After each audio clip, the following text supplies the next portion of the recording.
How are you? Fine.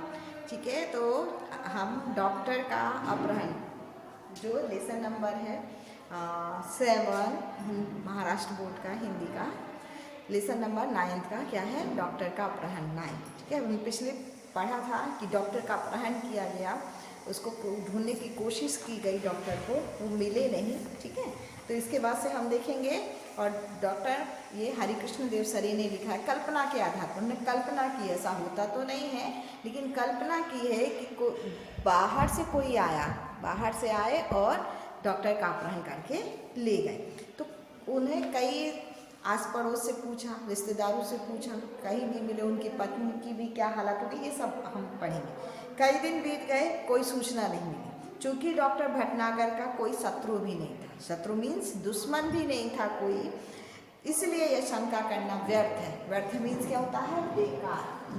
व्यर्थ means बेकार, बेकार था कि उनका कोई शत्रु नहीं है, कोई दुश्मन नहीं है, तो कौन ऐसा करेगा?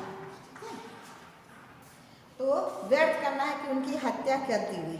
पुलिस अब केवल 2 ही सूत्रों पर विचार कर रही थी, 2 ही पॉइंट पर विचार कर रही थी कि ऐसा क्या हो सकता है।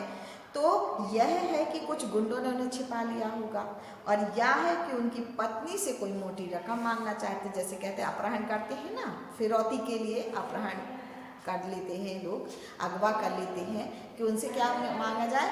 फिरौती मांगी जाए, पैसे मांगे जाए। तो हो सकता हो इसके लिए कुछ गुंडों ने उनको अपहरण कर लिया।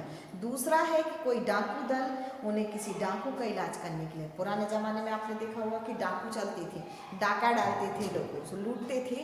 तो उनका ऐसा विचार था कि डाकू की किसी से मुठभेड़ हुई होगी, लड़ाई हुई होगी पुलिस वाले से या किसी से, तो उसको गोली वोली लग गई होगी, घायल हो गया होगा, तो उसके इलाज के लिए डाकू उठा के ले गए हैं। दिन पर दिन बीतते गए और डॉक्टर भटनागर के बारे में कोई जानकारी नहीं है। उन्हें इस तरह रहस्यात्मक ढंग से, इस तरह यानी एकदम से बिल्कुल आश्चर्यचकित ढंग से वो गायब हो गए। लोगों को पुलिस भी परेशान थी और सब लोग भयभीत भी थे कि एकदम से आदमी कैसे गायब हो गया है। होता है लेकिन थोड़ी बहुत तो खबर मिलती है, पर एकदम से ही गायब हो गया, नामो निशानी नहीं है उसका।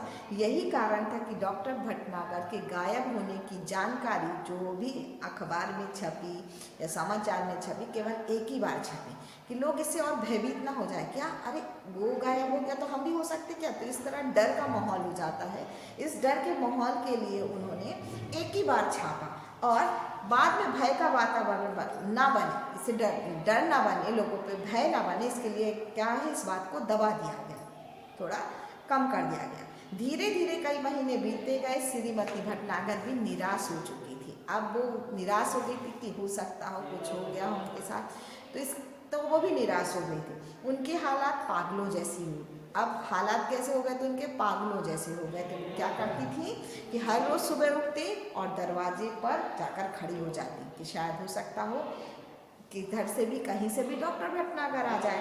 जैसे ही वे डॉक्टर भटनागर की प्रतीक्षा करनी। प्रतीक्षा मीन्स क्या होता है?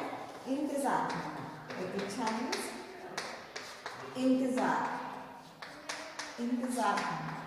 रोज सुबह वो उठती, उसी तरह दरवाजे पर खड़ी हो जाती और ऐसे लगता जैसे वो प्रतीक्षा कर रही है। जैसे हमें पता है कि शाम को पापा काम करके आते हैं या फिर हस्बैंड काम करके आते हैं, तो हम बाहर खड़े हो जाते हैं कि समय हो गया है, वो आने वाली होंगी। उसी तरह कई महीने बाद एक दिन श्रीमती भटनागर के दरवाजे पर फिर वैसी ही गाड़ी के पहियों के निशान। कई महीनों बाद उसी तरह के गाड़ी के निशान देखे गए। जब डॉक्टर भटनागर को अपहरण हुआ था जिस दिन, उसी तरह के निशान दिखे। उन्हें लगा कि शायद डॉक्टर भटनागर साहब आ गए, लेकिन कहाँ हैं?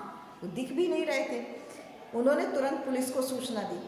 जैसे कोई गायब हो जाता है फिर बाद में लौट के आता है, तो हम पुलिस में रिपोर्ट लिखाते हैं और बाद में अगर कोई वापस आ गया तो हम बताते हैं पुलिस वाले को, क्योंकि वो वापस आ गया तो वो भी ढूंढना बंद कर देंगे, नहीं तो वो ढूंढते रहते हैं। तो तुरंत पुलिस को सूचना दी गई, खबर दी गई, खोज जारी हो गई। पुलिस का एक दल उनके घर पर आया कि कहाँ पे हैं, किधर गए डॉक्टर भटनागर।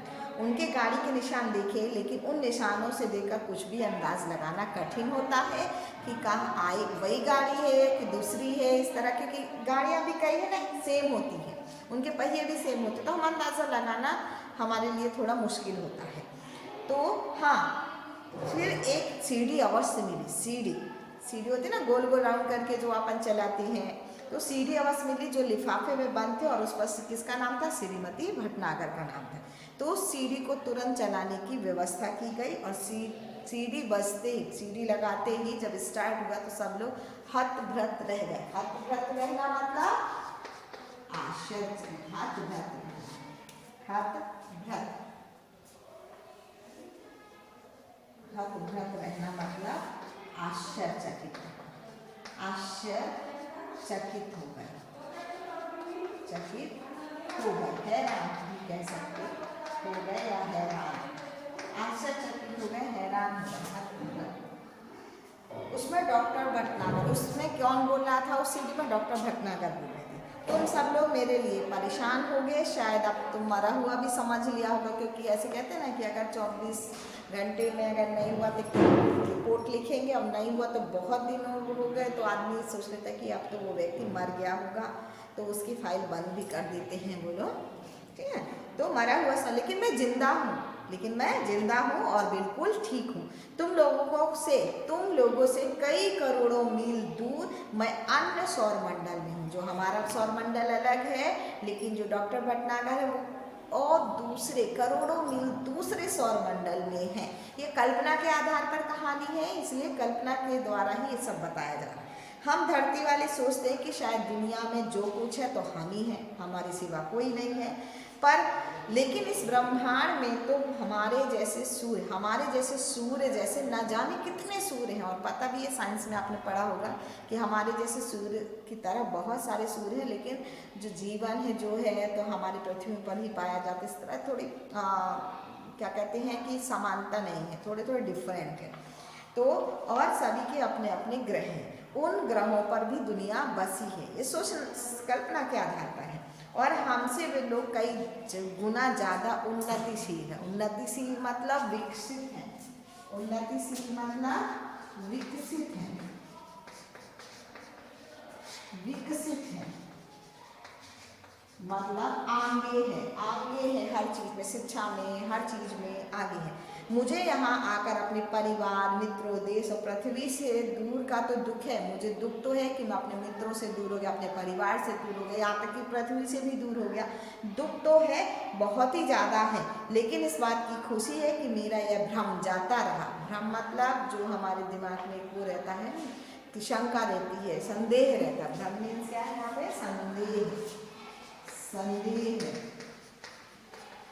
संदेह है, वो जाता रहा है कि दुनिया में सिर्फ हम हैं, और मुझे उम्मीद है कि पृथ्वी के लोग मेरी इस बात से कुछ सबक लेंगे जो मैं बता रहा हूँ कि अपने आप को बड़ा मत समझो। पृथ्वी वाले हमसे भी ज़्यादा कई लोग विकसित हैं, उन्नतिशील हैं, कहते हैं मॉडर्न हैं हर तरह से। हाँ, तो पहले सुनो वह कहानी कि मैं यहाँ पे आया कैसे। तो अमेरिका में हुए मेरे सम्मान और मेरे ज्ञान के बारे में इस ग्रह के लोगों ने गुप्त रीति से सूचना इकट्ठी की। हमारे डॉक्टर हैं, उनका सम्मान किया गया था अमेरिका में, उनको इनाम यानी पुरस्कार दिया गया था, और तो उसके बारे में इस ग्रह के लोगों ने गुप्त तरीके से, मतलब बिना बताए किसी को जब हम कोई जानकारी इकट्ठी करते हैं तो गुप्त रीति से बोलते हैं जैसे, तो गुप्त रूप से कई सूचनाएं इकट्ठी की, और तभी से मेरा ये अपहरण करने की योजना बना रहे थे कि इस डॉक्टर का हमको अपहरण करना ही है।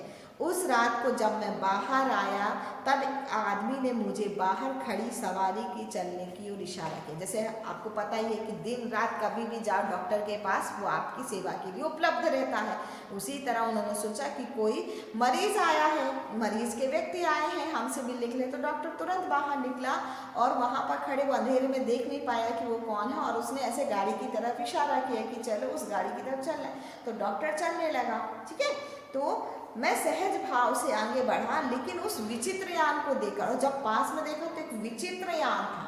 दूसरे लोगों के ग्रह के लोग कैसे आते हैं, वो विचित्र, उनका स्पेशल यान रहता है जाने आने जाने के लिए, तो वो विचित्र यान देखकर मैं चौंक गया, घबरा गया।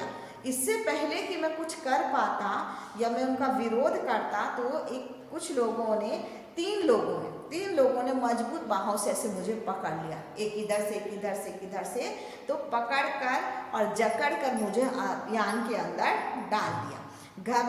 यान तेजी से घूमकर शू की आवाज़ करता हुआ आसमान में चल। और जब आपने देखा हो गाड़ियों की आवाज़ अलग अलग रहती, ट्रेन की अलग रहती, बस की अलग रहती, बाइक की अलग, उसी तरह यान की भी आवाज़ अलग रहती। वो शू करता हुआ आसमान में उड़ गया और घबराहट के कारण मैं बेहोश हो गया। और जब मुझे होश आया तो मैं अपने आप को कहाँ पाया? उस ग्रह में। और मैं उस ग्रह में पहुँच चुका था जब तक मुझे होश आया। मुझे एक विशेष किस्म का प्लास्टिक सूट पहनाया गया। विशेष किस्म का एक प्लास्टिक सूट मतलब जैसे आप देखोगे स्पेस में जाते हैं तो वहाँ पे स्पेशल पहनते हैं वो लोग, क्योंकि वहाँ पे ग्रेविटी नहीं है, तो वो उधर का सूट अलग रहता है। ऑक्सीजन लेने के लिए वो सब रहते हैं। हम पानी में जाते हैं अगर स्विमिंग करते जिससे नहीं बनती तो वो भी एक स्विमिंग सूट पहनते। उसी तरह इनको प्लास्टिक सूट पहनाया गया ताकि मैं इस ग्रह के वातावरण में, जो वहाँ का वातावरण है, तो उस वातावरण के अनुकूल मैं रह सकूं। अब चूँकि मुझे यहाँ आए हुए काफ़ी समय हो गया है, तो इसलिए मैं यहाँ भागने की कोशिश भी नहीं। अब कोशिश कैसे करेंगे? उनको यान चलाना आता नहीं है। पास में होते तो भाग के आ जाते चलो, लेकिन अब उतनी दूर से यान चला कर इधर आना तो मुश्किल है। तो वो वही कह रहे हैं कि मैं यहाँ से भागने की कोशिश भी नहीं कर सकता, इसलिए मुझे आप सब लोगों के लिए संदेश रिकॉर्ड करने की या भेजने की अनुमति दी गई है। इसीलिए उन्होंने क्या किया है कि मुझे ये अनुमति दी गई है कि मैं आपको क्या कर सकूँ, कि ये सीडी रिकॉर्ड करके दे सकूँ। इसके बाद हम नेक्स्ट पैराग्राफ देंगे। इस ग्रह का नाम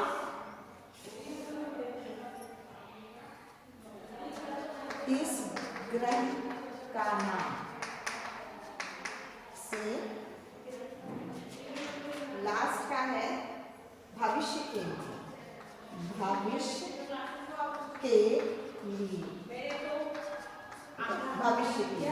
तो इस ग्रह का नाम भी विचित्र सा है और यहाँ के लोग भी विज्ञान में बहुत आगे बढ़ गए हैं।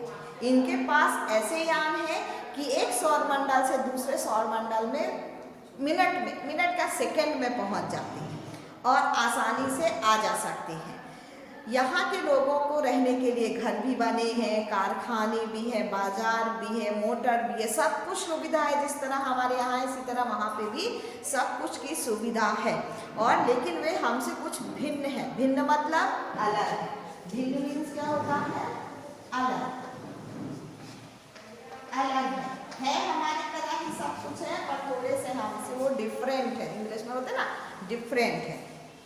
तो लेकिन इनके अपने वैज्ञानिक सिद्धांत, इनके अपने क्या है? वैज्ञानिक सिद्धांत। जिस तरह हमारे भी नियम है, हमारी ग्रेविटी है, हमारे कुछ नियम हैं, जैसे अपने घर में भी नियम कायदे बने रहते हैं, उसी तरह यहाँ के भी नियम हैं। इन्हें कई सौरमंडल और उनके ग्रहों के बारे में जानकारी, इनको दूसरे ग्रहों के बारे में भी जानकारी, सौरमंडल के बारे में भी जानकारी है। हमारा सौरमंडल इनके सबसे निकट है। निकट मतलब पास में है, इसीलिए इन्होंने मेरा आसानी से अपहरण कर लिया। होता ही है कि जो चीज़ हमें पास में मिल रही होगी तो हम दूर क्यों जाएंगे, हम पास से ही लेके आएंगे ना। उसी तरह मेरे अपहरण का कारण जानने से पहले जान ले कि ये लोग चिकित्सा शास्त्र में बहुत पिछड़े हैं। मतलब हर चीज़ में आगे है, कारखानों में आगे है, मोटर, ये सब चीज़ों में आगे, लेकिन शिक्षा में भी, लेकिन चिकित्सा में, मेडिकल में ये लोग अभी भी पिछड़े हुए हैं, पीछे हैं।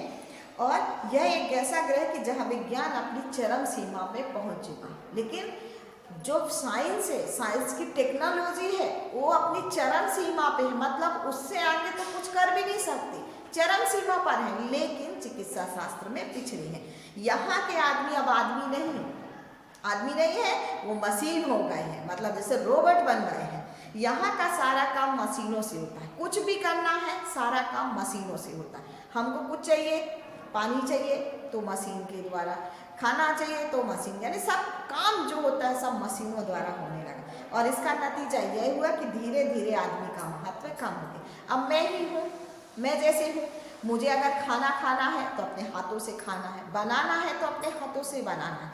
मुझे उधर दूर जाना है, थोड़ा पास में जाना है तो पैदल जाऊंगी, उससे जाऊंगी। लेकिन अगर हर एक चीज़ के लिए मैंने मशीन का उपयोग किया, खाने के लिए भी मशीन का उपयोग किया, तो वो मुझे खिला देगा, मैं खा लूँगी। लेकिन जब मैं अपने हाथ पैर नहीं चलाऊंगी तो फिर मेरे हाथ पैर भी क्या हो जाएंगे, बेकार हो जाएंगे। तो उसी तरह यहाँ पे हर काम मशीनों के द्वारा होने से आदमी क्या हो गया है, उसका महत्व कम हो गया है।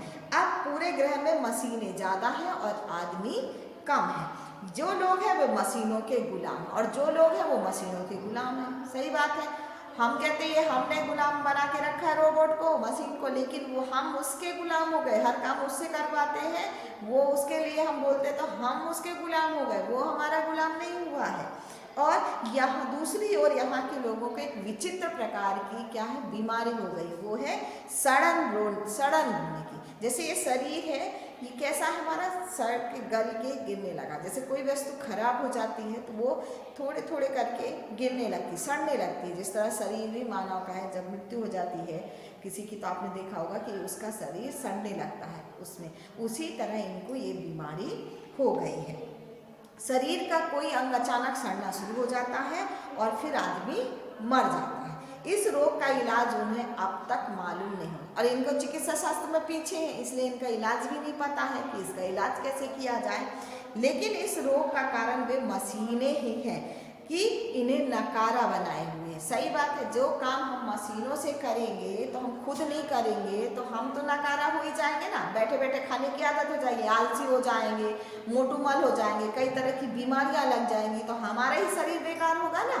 इसीलिए कहते हैं ना, स्वस्थ शरीर के लिए हमको दौड़ना चाहिए, व्यायाम करना चाहिए, हाथ पैर चलाने चाहिए, घूमना चाहिए, तभी तो हमारा शरीर स्वस्थ होगा।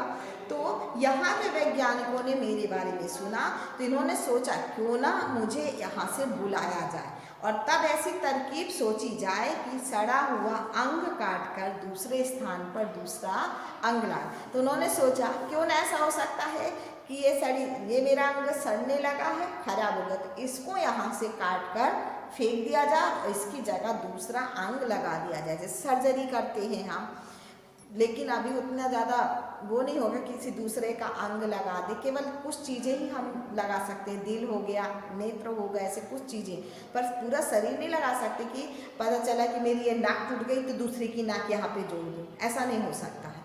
कुछ चीज़ों में अभी भी हम पीछे ही हैं, ठीक है। तो इसी कारण में ना पढ़े, या आज मैं यहाँ बैठकर सोच रहा हूँ कि हमारी पृथ्वी पर भी विज्ञान तेजी से उन्नति कर रहा है, हमें गर्व है। मैं सोच रहा हूँ कि मेरा विज्ञान जो है हमारी पृथ्वी पर वो आगे है, यहाँ तो पीछे है पर हमारी पृथ्वी पे आगे है। उद्योगों के विकास से मशीनों की संख्या बढ़ रही है, ठीक है। अब उद्योग बढ़ेंगे तो मशीनों की संख्या भी बढ़ेगी। मशीनें और कारखानों से वातावरण क्या होता है, प्रदूषित हो रहा है, दूषित हो रहा है, और यह सब जारी रहा तो ज़्यादा मात्रा में हुआ तो पृथ्वी पर भी ऐसे दिन आ सकते हैं। अगर हमारे यहाँ भी कारखाने मोटरें चलती रहें तो उससे जो धुआं निकलता है, जो प्रदूषित होता है, उससे भी वही दिन आ जाएंगे जो यहाँ पर हैं। आज भी पृथ्वी पर कैंसर, दिल की बीमारियां, तनाव के कारण होने वाली बीमारियां, ब्लड शुगर आदि उस भविष्य का संकेत है। और ये सब पहले के ज़माने में देखा होगा, लोग 100-100 साल तक जीते थे, पर अभी नहीं जीती, क्योंकि अभी कैसा है, हर एक चीज़ प्रदूषित मिल रही है ना हमको। पहले ओरिजिनल मिलती थी, अभी हर चीज़ है। अगर कहते ना कि सब्जी उगाना है तो सब्जी के लिए भी क्या करते हैं, इंजेक्शन लगा के उसको बड़ा करते हैं, और नई नई प्रकार की चीज़ें देखा होगा आपने, बहुत आती है, सब हमको क्या प्रदूषित ही मिल रहा है। इस ग्रह के लोग इन मुसीबतों से गुजर चुके हैं, लेकिन इन पर ध्यान नहीं दिया।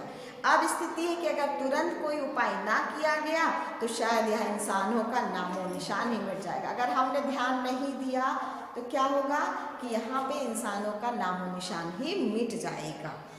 तो बस यहाँ क्या होगी, ऊंची ऊंची इमारतें, बड़े बड़े कारखाने, चिमनियाँ और दैत्याकार मशीनें। दैत्याकार मतलब बहुत बड़ी, राक्षस की तरह, जैसे राक्षस होता है ना, बहुत बड़ी बड़ी, उसी का। आप सोच रहे हो कि जो देश के विज्ञान में इतना आगे बढ़ चुका है वह चिकित्सा शास्त्र में इतना पीछे कैसे रह गए। इसका कारण यहाँ है कि यहाँ के निवासियों का, जो यहाँ पे रहने वाले हैं, उनके निवासियों का शरीर बहुत मजबूत है। जो जैसे ये त्वचा है ना, ये बहुत मजबूत है उनकी, और इनकी ऊपरी मोटी चमड़ी, जो ये हमारी त्वचा है, ये मोटी चमड़ी है, प्लास्टिक जैसे पदार्थ से बनी है। इसीलिए सोचा अब मेरा लोहे का अगर मेरा शरीर है तो इसमें ना तो मच्छर काटेगा, ना कोई वातावरण इसको प्रदूषित करेगा, कोई नुकसान पहुंचाएगा, तो मैं कई के लिए चिकित्सा शास्त्र के लिए जाऊंगी डॉक्टर के पास दिखाने के लिए जब मुझे कोई बीमारी नहीं है। तो उसी तरह इनका शरीर बहुत मजबूत है और मोटी प्लास्टिक जैसा बना है। इस पर हवा, पानी और मिट्टी का कोई असर नहीं होता। हाँ, जब ये बच्चे रहते हैं, छोटे रहते हैं, तब यह अवश्य ही चमड़ी नरम रहती है, लेकिन बाद में धीरे धीरे सख्त हो जाती है। सख्त मीन्स मजबूत। सख्त मीन्स क्या होती है? मजबूत हो जाती है। पहले तो नरम रहती है, जैसे छोटा बच्चे की आप देखो कि बहुत कोमल रहती है, लेकिन जब वो बड़ा होता है तो सख्त हो जाती है। अब यहाँ की जलवायु का प्रभाव है कि यहाँ के लोग बीमार नहीं पड़ते, लेकिन इसीलिए उन्हें चिकित्सा की कोई ज़रूरत नहीं पड़ी, तो उन्होंने इस चीज़ पे ध्यान ही नहीं दिया। भला इसके बारे में कैसे सोच सकता है जब तक उसकी जानकारी ना हो। जैसे हमारे घर में शक्कर है तो हम लेने की सोचते ही नहीं, अगर शक्कर खत्म हो गई तब हम जाते हैं लेने के लिए। तो जो चीज़ की हमको ज़रूरत नहीं है उसके बारे में हम सोचते भी नहीं हैं। इसी कारण लोग ये चिकित्सा शास्त्र में पीछे रह गए। किंतु अब इन पर मुसीबत आ गई। मैंने सड़न रोग का अध्ययन कर लिया है और इनके शरीर की बनावट का, किंतु समस्या यह है कि पृथ्वी के जो सिद्धांत हैं चिकित्सा के, वो यहाँ पर हम लागू नहीं कर सकते। अब हमारे यहाँ के सिद्धांत अलग है, हमारी त्वचा अलग है, हमारा शरीर अलग है, लेकिन वहाँ का शरीर उनका अलग है, तो वो सिद्धांत वहाँ पे लागू नहीं हो सकते ना। जहाँ पे आपको प्लस करना है 2+, जैसे 2 आपके पास चॉकलेट है और आपके भाई ने 2 दे दी तो 4 होंगे, 2+2 4 ही होगा ना। लेकिन अगर वहाँ पे जाओगे आप तो वहाँ पे उनके यहाँ नियम दूसरा होगा कि 2+2 4 नहीं होते, 2 ही होते हैं, तो वो नियम वहाँ लागू होगा, यहाँ का यहाँ लागू होगा। ठीक है, तो मैंने फिर भी कोशिश कर रहा हूँ कि इस घातक रोग के इलाज के लिए दवाएं बनाऊं और अंग प्रत्यारोपण करने के लिए दवाएं और आवश्यक सामान मंगवाना है या बनवाना है। तो जो भी सामान है, जो भी चीज़ें चाहिए हैं, तो मैं कोशिश कर रहा हूँ कि मैं ऐसा काम कर सकता हूँ। ठीक है, ये काम अकेले मेरे। अब सर्जरी आप करते हो, देखा होगा सर्जरी जो करता है डॉक्टर, तो कितने सारे डॉक्टर रहते हैं वहाँ पे, 2-4 लोग रहते ही ना। जितना ज़्यादा डिफ़िकल्ट सर्जरी रहती है उतने ज़्यादा ही डॉक्टर की और नर्सों की ज़रूरत रहती है, तो उसी तरह वो अकेले थोड़ी कर सकते हैं। तो यह काम मेरे लिए अकेले कर पाना संभव नहीं। मेरा छुटकारा यहाँ से तभी होगा जब मैं इस मुसीबत से बचने का रास्ता बना सकूँ। मेरा जब तक मैं इनको ये रास्ता उपाय बता नहीं सकता तब तक ये मुझे यहाँ से जाने नहीं दे सकते। इसीलिए अब ये लोग योजना बना रहे हैं कि मेरी सहायता के लिए कुछ और डॉक्टरों का अपहरण किया जाए। तो मैं उनकी बात से सहमत नहीं हूँ। मैं तो चाहता हूँ, मैं इस बात से सहमत नहीं हूँ कि ये लोग कहाँ जाए, दूसरे जगह से डॉक्टर को अपहरण करके बुलाएं। मैं ये नहीं चाहता। मैं ये चाहता हूँ कि ये खुद वो चिकित्सा शास्त्र सीखें और अपना खुद ही इलाज करें। तो किंतु इसके लिए वो भी तैयार नहीं है। यही कारण है कि अब तक यह बात गुप्त रखी गई है कि पृथ्वी से कब और कितने डॉक्टर और वैज्ञानिकों का अपहरण करना है, यहाँ लाया जाए। जो भी हो, अगर मैं सही सलामत वापस पृथ्वी पर आना चाहूँ तो इनकी इच्छा के अनुसार ही आ सकता हूँ। इसीलिए इनसे विरोध मोल लेना ठीक नहीं होगा। फिलहाल ये कहना कठिन है कि मैं कब आऊँगा। फिलहाल मैं कह नहीं सकता कि मैं कब तक आ सकता हूँ। अगर आऊँगा तो वो इनकी ही परमिशन से मैं आ सकता हूँ। आप लोग घबराए नहीं, मुझे यहाँ कोई कष्ट नहीं है। बस मेरे आने तक आप यही समझे कि इस समय मैं कहाँ पे हूँ, विदेश यात्रा में हूँ। डॉक्टर भटनागर के इस रिकॉर्ड की ये संदेश को सुनकर सभी चकित हो गए और कितना बड़ा रहस्योद्घाटन भी हुआ आज के लिए और भविष्य के लिए। कितना बड़ा ये जो रहस्य खुला है, रहस्य खुलना, राज खुलना। रहस्य मीन्स क्या होता है? राज खुलना कि डॉक्टर जी कहाँ गायब हो गए थे, रहस्य खुलना। डॉक्टर कहाँ गायब हो गए थे, आज ये पता चला कि हमारे जैसे दुनिया में दूसरे मंडल में बहुत से ग्रह हैं और वहाँ पे लोग हैं, उनको ये बीमारियाँ हैं। तो ये सब हमने आज यहाँ पे जो सीडी मिली है उसके द्वारा हमने जाना है। ठीक है, तो आपको अगर ये वीडियो पसंद आया तो आप लाइक कीजिए, शेयर कीजिए और सब्सक्राइब कीजिए। और जो आपको कुछ बातें जाननी है तो आप कमेंट बॉक्स में कमेंट भी कर सकते हैं। Thank you.